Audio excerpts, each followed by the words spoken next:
All right, everybody, I want to talk about unanswered prayers. Have you ever been praying and calling out to God and it seems like he's not hearing you or he's not listening, he's not answering your prayers? Well, I want to talk about that today because I want to go into the scriptures to see maybe we can get some answers on why we're not hearing from God. So I'm going to first start off in Proverbs chapter 1, and I'm going to start reading in verse 24. This is what it says. Because I have called and ye refused, I have stretched out my hand and no man regarded. But ye have set at naught all my counsel, and would none of my reproof. I also will laugh at your calamity. I will mock when your fear cometh.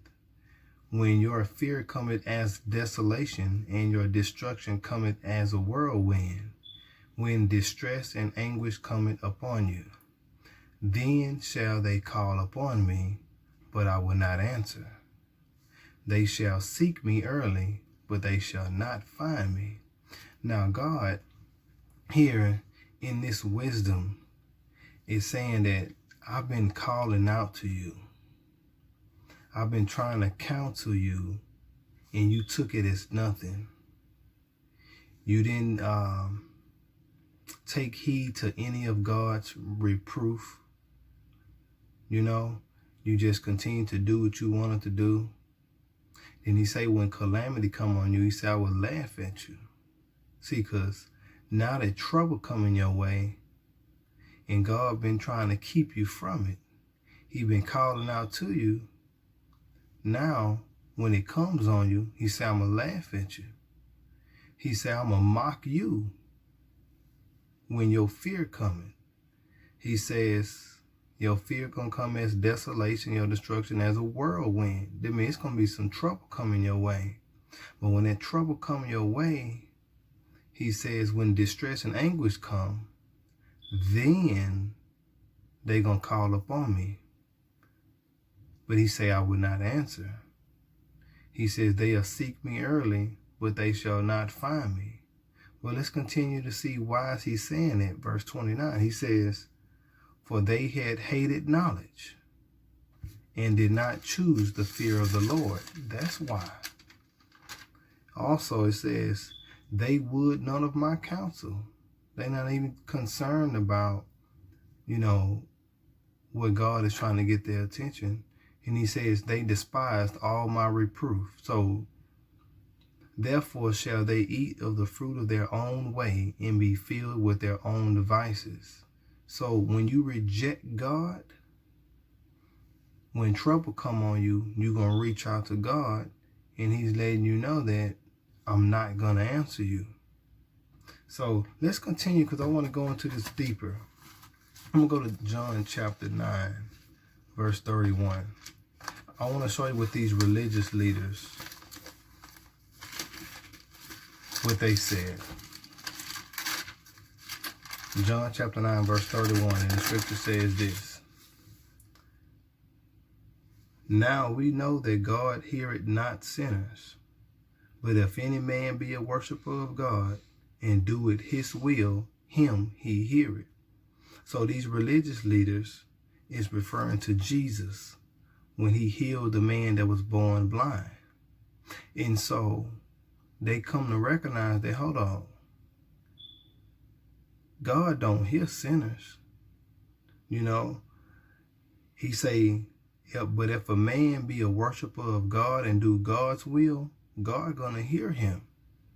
So they recognized this in Jesus because they was questioning whether Jesus, was a sinner, whether he was, God was working with him or not, whether it was God that was healing through him.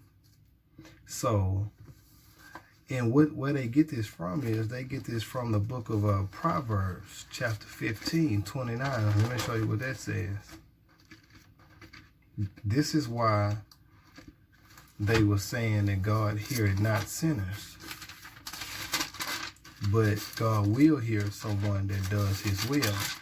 Now, Proverbs chapter 15, verse 29 says this. The Lord is far from the wicked, but he heareth the prayer of the righteous. So they recognize that, hold on, if Jesus was wicked, the Lord not with him. But he says, God hear the prayer of the righteous. So they come to realize that, hold on, Jesus is righteous. And that's a lesson for us. If you wicked and you calling out to God and it's not from a sincere heart, only because trouble came upon you, the scripture says in this wisdom of Solomon that the Lord is far from the wicked, but he heareth the prayer of the righteous.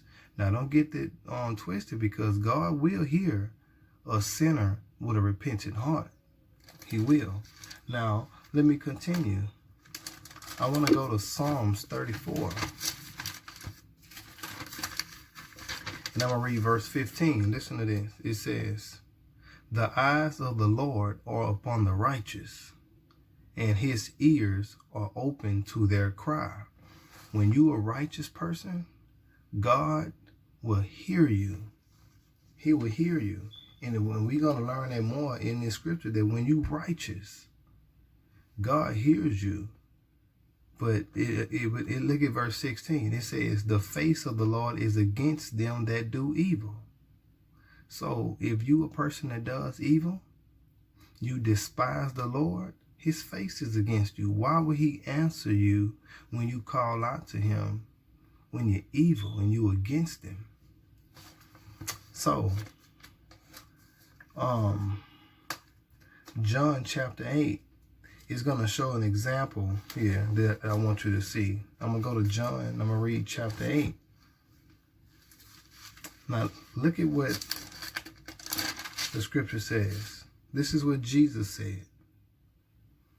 This is why God heard Jesus. This is why he heard him. This is why, listen to this. And he that sent me is with me. Now notice Jesus saying that, hey, the Father who sent me, he is with me. He says the Father had not left me alone, for I always do those things that please him. So the Father was with his Son because he always do the things that please him. So when you please God, when you do the things that please God, God is with you as well. And he will not leave you. He will not leave you alone. When you need him, he will be there to hear your cry. So 1 John chapter 3, starting in verse 18. This is what I want to show you. This is the Apostle John speaking. He says, my little children, let us not love in word, neither in tongue, but in deed and in truth. And hereby we know that we are of the truth, and shall assure our hearts before him. For if our heart condemn us, God is greater than our heart, and knoweth all things. He said, beloved, if our heart condemn us not, then we have confidence towards God, and whatsoever we ask, we receive of him, because we keep his commandments and do those things that are pleasing in his sight.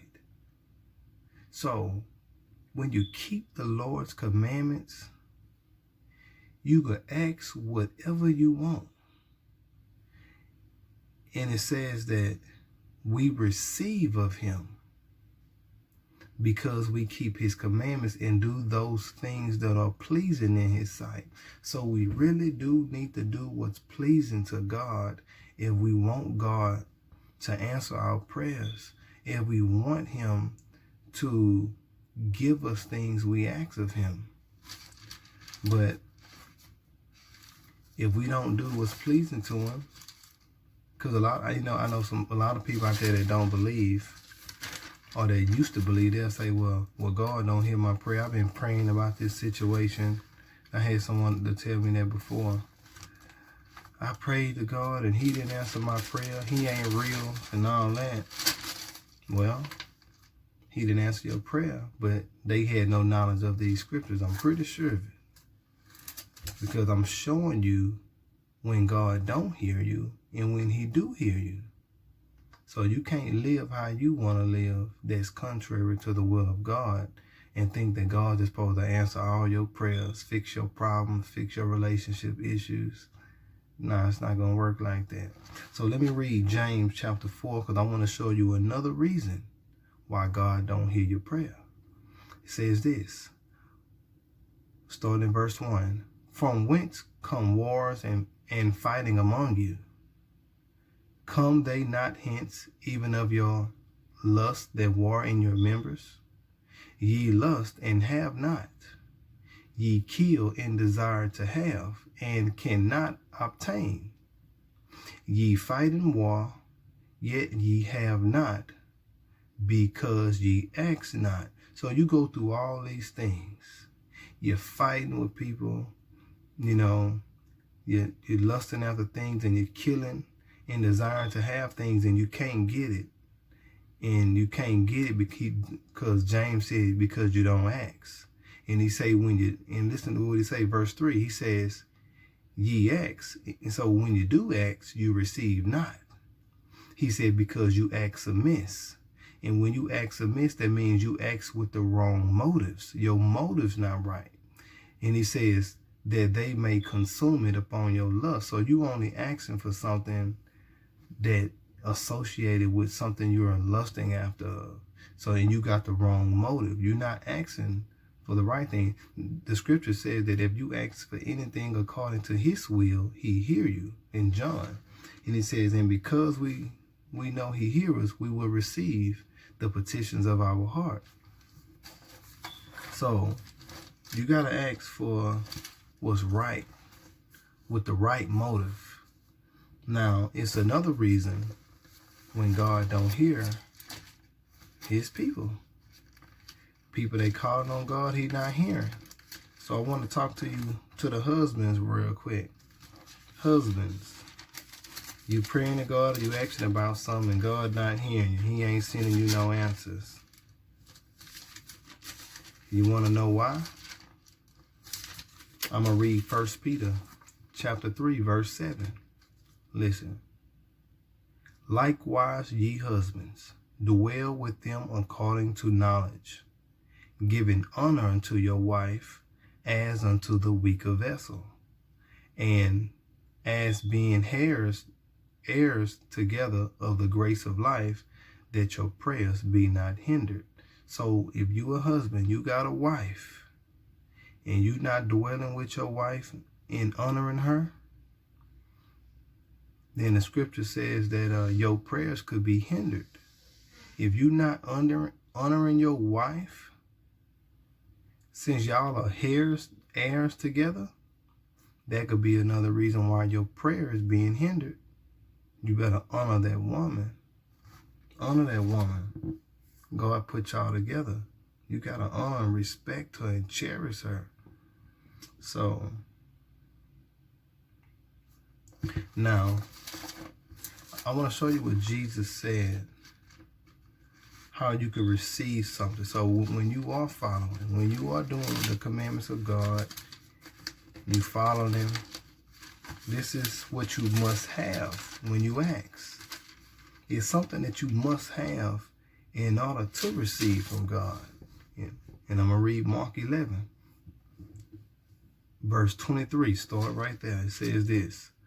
For verily, meaning truly, for verily, truly, I say unto you, that whosoever shall say unto this mountain, be thou removed, and be thou cast into the sea, and shall not doubt in his heart, but shall believe those things which he said shall come to pass, he shall have whatsoever he said.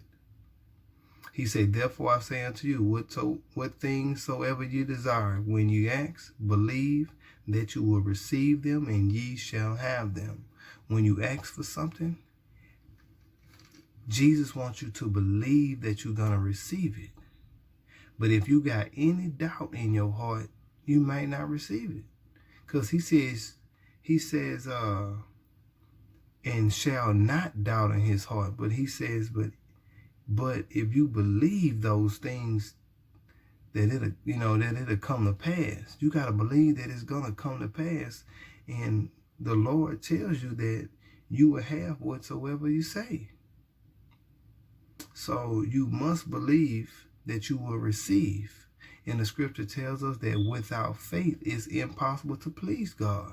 So how could you please God and expect God to do something for you when you don't even believe he'll do it? or that you will receive it. So I want to show you also too, Jesus said in John 15:17, he said, if you abide in me and my words abide in you, you will ask what you will, and it shall be given unto you. So you got to dwell in the Lord. His words need to dwell in you. And when you ask him for something, he says you will receive it. You got to believe it. You got to believe it, and you got to act with the right motives. You got to be in God's will. You know, and you got to abide in him and let his words abide in you. Then when you ask, you will receive. You will hear from God. 1 Peter 3 lets us know, and I'm going to go ahead and read it, 1 Peter 3. Let me go ahead and go to it. It says this, 1 Peter 3. It says, I'm going to read it verse 9. 1 Peter chapter 3, starting in verse 9. It says this: not rendering evil for evil or railing for railing, meaning insult for insult, but contrariwise, but blessing.